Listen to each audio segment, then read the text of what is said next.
नमस्कार दोस्तों, आज आप लोग अध्ययन करेंगे इसमें रेलवे सामान्य अध्ययन, जिसमें इम्पॉर्टेंट क्वेश्चन जो रेलवे में आने की भरपूर संभावना रहती है।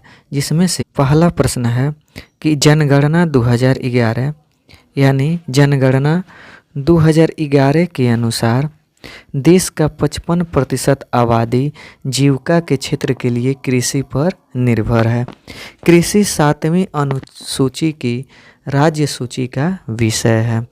स्वतंत्र भारत के पहले कृषि मंत्री पंजाब राव देशमुख थे।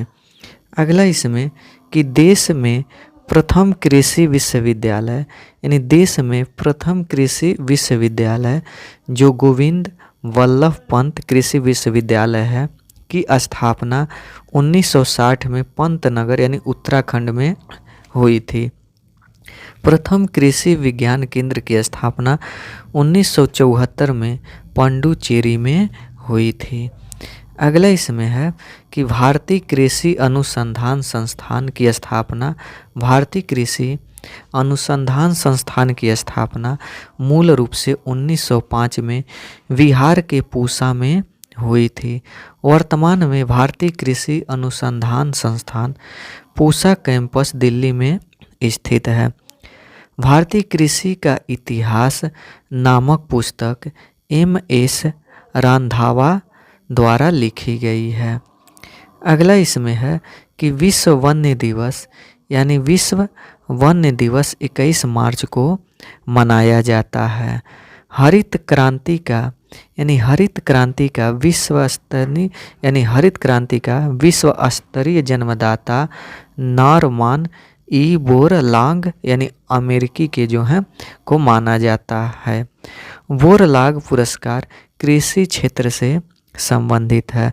भारत में हरित क्रांति की शुरुआत 1967 से 68 ईस्वी में हुई थी। MS स्वामीनाथन को भारत में हरित क्रांति का जनक माना जाता है। अगला इसमें है कि हरित क्रांति का जनक देश फिलीपींस है। हरित क्रांति का जनक देश फिलीपींस है। हरित क्रांति शब्द का प्रयोग सर्वप्रथम अमेरिका के डॉक्टर विलियम गार्ड ने किया था। भारत में हरित क्रांति सर्वप्रथम पंजाब में आई, जिसका सर्वाधिक प्रभाव गेहूं पर पड़ा। अगला इसमें है गेहूं के लिए औसत तापमान 10 डिग्री सेल्सियस से 25 डिग्री सेल्सियस तथा वार्षिक वर्षा 50 से 75 सेमी जरूरी होता है। ग्लूटीन नामक प्रोटीन गेहूं में पाया जाता है। गेहूं उत्पादन में चीन प्रथम, भारत दूसरे स्थान पर है। गेहूं उत्पादन में अग्रणी राज्य उत्तर प्रदेश है। गेहूं का वनस्पति नाम ट्रिटिकम एस्टिवम है। अगला इसमें सोना कल्याण अर्जुन गेहूं की किस्में हैं।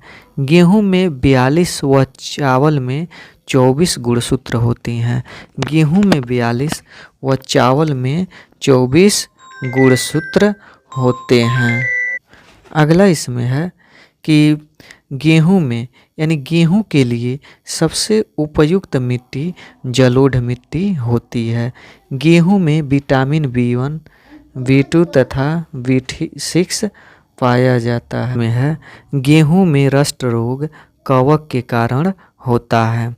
चावल का वानस्पतिक नाम ओराइजा सटाइवा है।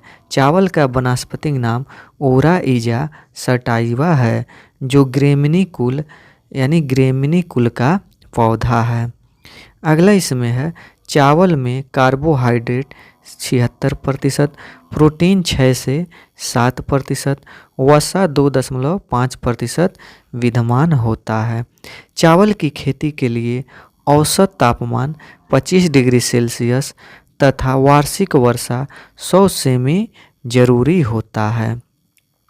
अगला चावल को पॉलिश करने या ज़्यादा धोने पर विटामिन B1 यानी थायमीन नष्ट हो जाती है। धान में खैरा रोग जस्ते की कमी से होता है। जया, पद्मा, सोना व मधु धान की प्रजातियां हैं। विश्व में धान की प्रथम बोनी किस्म IR8 है। अगला इसमें है कि धान की खेती प्रतिरोपित बुआई द्वारा होती है। पूसा 444 बाजरा की एक प्रजाति है। पंतजी 114 चना की एक प्रजाति है। इसमें प्रश्न है कि तंबाकू में विषैला तत्व निकोटीन होता है। यानी तंबाकू में जो विषैला तत्व होता है वह निकोटीन होता है। दलहनी फसलों यानी सोयाबीन का सर्वाधिक उत्पादक मध्य प्रदेश है, जिसे सोया प्रदेश भी कहा जाता है। दलहनी पौधों की जड़ों में राइजोबियम जीवाणु पाया जाता है, जैसे अरहर में पाया जाता है। अगला इसमें दलहनों का राजा, यानी दलहन का मतलब वही जिससे दाल निकलता हो, दलहनों का राजा चना तथा रानी मटर है। पौधे नाइट्रोजन नाइट्रेट के रूप में ग्रहण करते हैं। मिट्टी में नाइट्रोजन की कमी पूरी करने के लिए चना बोने को प्राथमिकता दी जाती है। 2,4-D एक खरपतवारनाशी है। अगला इसमें आम का वानस्पतिक नाम मेजीफेरा इंडिका है। हार्टिकल्चर बागवानी से तथा ओलेरी कल्चर साग सब्जियों के उत्पादन से संबंधित है। वनों और जंगलों का अध्ययन सिल्वीकल्चर के अंतर्गत किया जाता है। अगला वृक्षों वनस्पतियों की खेती का अध्ययन वृक्ष संवर्धन कहलाता है। फलों का अध्ययन पोमोलॉजी कहलाता है। फलों के मीठा होने का कारण फ्रंक्टोज है। फूलों का अध्ययन एंथेलॉजी कहलाता है। अगला इसमें है फूलों की खेती फ्लोरिकल्चर कहलाता है। अंगूर लता टमाटर की प्रजाति है, यानी अंगूर लता टमाटर की प्रजाति है। कल्याण पत्त गोभी की उपजाऊ किस्म है। मक्का में पाया जाने वाला प्रोटीन जीन है। ब्लास्ट रोग धान से, हरित बाली रोग बाजरा से, अग्नि निर्जा रोग सेब से संबंधित है। अगला श्वेत क्रांति दुग्ध उत्पादन में तीव्र वृद्धि से संबंधित है, जिसे सार्थक शुरुआत करने के लिए 1970 में ऑपरेशन फ्लड की शुरुआत राष्ट्रीय डेयरी विकास बोर्ड द्वारा की गई। अगला इसमें राष्ट्रीय डेयरी विकास बोर्ड की स्थापना 1965 में हुई, जिसका मुख्यालय गुजरात के आनंद में स्थित है। डॉक्टर वर्गीज कुरियन को भारत में श्वेत क्रांति यानी ऑपरेशन फ्लड का जनक कहा जाता है। राष्ट्रीय डेयरी अनुसंधान संस्थान करनाल यानी हरियाणा में स्थित है। अगला इसमें है दूध की शुद्धता लैक्टोमीटर से मापी जाती है। दूध में वसा मापन हेतु गर्बर विधि का प्रयोग किया जाता है। दूध का पीएच मान 6.4 से 6.6 होता है। दूध का पाश्चुराइजेशन लुई पाश्चर ने की। अगला इसमें पाश्चुरीकरण प्रक्रिया में दूध को 62 डिग्री सेल्सियस पर 30 मिनट तक रखा जाता है।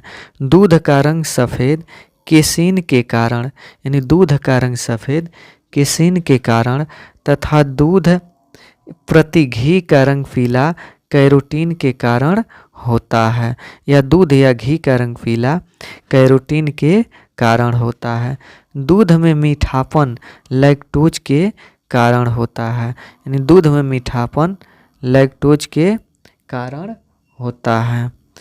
अगला इसमें दूध का उत्पादन में भारत का पहला स्थान है। दूध से दही लैक्टोबैसिलस के कारण बनता है। चाय में थीन पाया जाता है। कॉफ़ी में कैफीन पाया जाता है। अरेबिका एवं ओबस्टा काफ़ी की किस्में हैं। अगला इसमें है कि चाय board Kolkata, coffee board Bengaluru और रबड़ बोर्ड कोट्टयम, तंबाकू बोर्ड गुंटूर में है यानी स्थित है। चाय में लाल रस्ट रोग हरे शैवाल के कारण होता है। चिपको आंदोलन की शुरुआत 1973 में उत्तराखंड के चमोली जिला से हुआ था। चिपको आंदोलन के प्रणेता सुंदरलाल बहुगुणा थे, यानी चिपको आंदोलन के प्रणेता सुंदरलाल बहुगुणा थे। रेशम के कीड़ों को कोकून कहा जाता है और शहतूत की पत्तियों का भोजन करता है। कपास तथा जूट रेशेदार फसलें हैं, यानी कपास तथा जूट रेशेदार फसलें हैं। जूट को प्रायः गोल्डन फाइबर कहा जाता है। जूट का उत्पादन में अग्रणी राज्य पश्चिम बंगाल है। चाय, कॉफ़ी, गन्ना, कपास, तंबाकू, जूट, मूंगफली, रबड़ आदि नगदी फसलें हैं, यानी नगदी फसलें का मतलब जिसे किसान तुरंत बेचकर यानी पैसा कमा लेता है, यानी उससे धन कमा लेता है। आलू एक प्रकार का तना है, यानी आलू एक प्रकार का तना है। आलू का संबंध सोलेनेसी है कुल से है। आलू का संबंध सोलेनेसी कुल से है। आलू की उत्पत्ति पेरू यानी दक्षिणी अमेरिका में हुई। आलू में ब्लैक हार्ट रोग ऑक्सीजन की कमी के कारण होता है। नारियल का वानस्पतिक नाम कोकस न्यूसीफेरा है। पौधों की वृद्धि के लिए 16 आवश्यक तत्वों की आवश्यकता होती है। पौधों में वृद्धि मापने के लिए यानी पौधों में वृद्धि मापने के लिए ओक्लेनोमीटर यानी ओक्चेजोमीटर तथा क्रैक्सोग्राफ का उपयोग किया जाता है। मलेरिया की रोकथाम के लिए कारगर औषधि कोकैन सिनकोना की यानी छाल से प्राप्त होता है। दालचीनी पौधों के छाल से प्राप्त होता है। हल्दी तथा जूट तना से प्राप्त की जाती है। लौंग पौधे के पुष्पकलिका से प्राप्त होती है। कपास के रेशे पौधे के फल से प्राप्त होता है। कपास अनुसंधान संस्थान मुंबई में है। गुलाबी कीट कपास से संबंधित है। गांधी कीट धान से संबंधित है। मशरूम एक फंजाई है। सबसे ज़्यादा प्रोटीन सोयाबीन में पाया जाता है, जिसकी उत्पत्ति चीन में हुई। एपीकल्चर मधुमक्खी पालन तथा पीसीकल्चर मत्स्य पालन से संबंधित है। सेरीकल्चर रेशम उद्योग से, विटीकल्चर अंगूर की खेती से संबंधित है। एशियाई सब्जी अनुसंधान केंद्र ताइवान में, जबकि धान का अंतर्राष्ट्रीय शोध संस्थान मनीला यानी फिलीपींस में स्थित है। अगला इसमें केंद्रीय चावल शोध संस्थान कटक यानी ओडिशा में तथा केंद्रीय तंबाकू शोध संस्थान राजमुंदरी यानी आंध्र प्रदेश में है। राष्ट्रीय कृषि वानिकी अनुसंधान केंद्र झांसी यानी उत्तर प्रदेश में स्थित है। भारत में सिंचाई कुओं नलकूपों से होती है। टिक्का रोग मूंगफली से संबंधित है। बंची टाप रोग केला से संबंधित है। टमाटर लाइकोपीन के कारण लाल होता है।